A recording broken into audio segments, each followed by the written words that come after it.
দুটো স্টিয়ারিং, একদিকে রাজ্য সরকার, অন্যদিকে উপাচার্য। এরা সবাই পৌর, এবং আমরা অনুরোধ করবো এদের যে আপনাদের প্রজ্ঞা জাগরিত হোক এবং আপনারা আপনাদের বিবেচনায়, বিবেক শক্তিতে একটু এই ইউনিভার্সিটির স্কলারদের কথা ভাবুন। যদি এই ইউনিভার্সিটির স্কলাররা, আমি জানি না আপনি পূর্বজন্মে বিশ্বাস করেন কিনা, হয়তো এই সময় এই ইউনিভার্সিটির যারা স্কলার, বিশেষত যারা এখানে পড়াশোনা করছে, যারা পিএইচডি সাবমিট করেছে, তারা হয়তো বিগত জন্মে কোনো খুব গর্হিত অপরাধ করেছিল, না হলে তাদের এরকম শাস্তির সম্মুখীন হতে হয় না। আমাদের রাজ্যে সিএসসি নিয়ে অনেক তালবাহানা চলে, অনেক দিন পর সিএসসি হয়েছে, সম্ভবত যা শোনা যাচ্ছে 2026 সালে আবার সিএসসি হতে পারে। এতদিন প্রায় 2 থেকে 3 বছর পর পর, 4 বছর পর পর যখন সিএসসি নিয়োগ প্রক্রিয়া শুরু হয়, সেই সময় যারা পিএইচডি সাবমিট করেছে তারা যদি তার পিএইচডি ডিগ্রিটা না নিয়ে যেতে পারে, শুধুমাত্র উপাচার্য নেই বলে, আমাদের ইউনিভার্সিটিতে ডিনও নেই, উপাচার্য নেই, তো কদিন পরে যখন ছাত্রছাত্রীদের, স্কলারদের বয়স পেরিয়ে যাবে, তার দায় কে নেবে? Who will be responsible for that? কেউ রেসপন্সিবিলিটি নেবে না।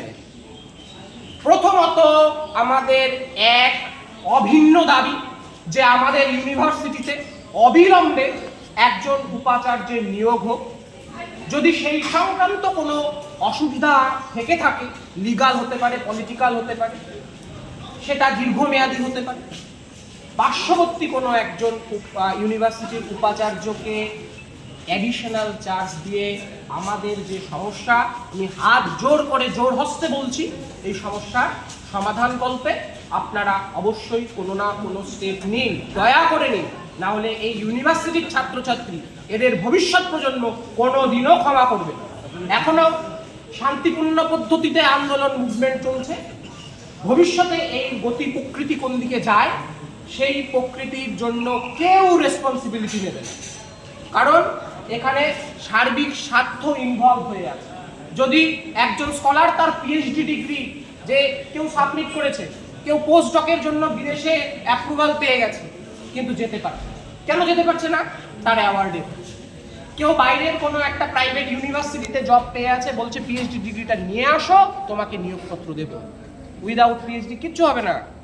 সো এই সমস্যাগুলো ছাত্রছাত্রীদের, কালকে এই বাচ্চা যারা মাস্টার ডিগ্রি করছে, কারো রেজাল্ট বেরোবে না। আমরা কিছুদিন আগে সাবমিট করেছি, কেউ আছে যারা সাবমিট করতে পারছে না, কারো সময় পেরিয়ে গেছে, একটু এক্সটেনশনের প্রয়োজন, করতে পারছে না। আজকে ল ডিপার্টমেন্টের একজন এসেছিল, তার রেজিস্ট্রেশন হয়নি, বিসি নেই, রেজিস্ট্রেশন হচ্ছে না। সো এই রকম সমস্যায় আমরা জর্জরিত। কতজন আছে? টোটাল ইউনিভার্সিটির আমাদের যে স্কলার সংখ্যা, তা তো পারফেক্ট হিসাব আমার কাছে নেই, কিন্তু এই মুহূর্তে এখানে আমরা আনুমানিক 147 জন উপস্থিত আছি। আমার নাম মনমত কর, আমি পলিটিক্যাল সায়েন্স ডিপার্টমেন্টের স্কলার, আমার পিএইচডি সাবমিট হয়েছে। এরকম তো দীর্ঘদিন থেকেই চলছে এই কারণে কি ব্যবস্থা, মানে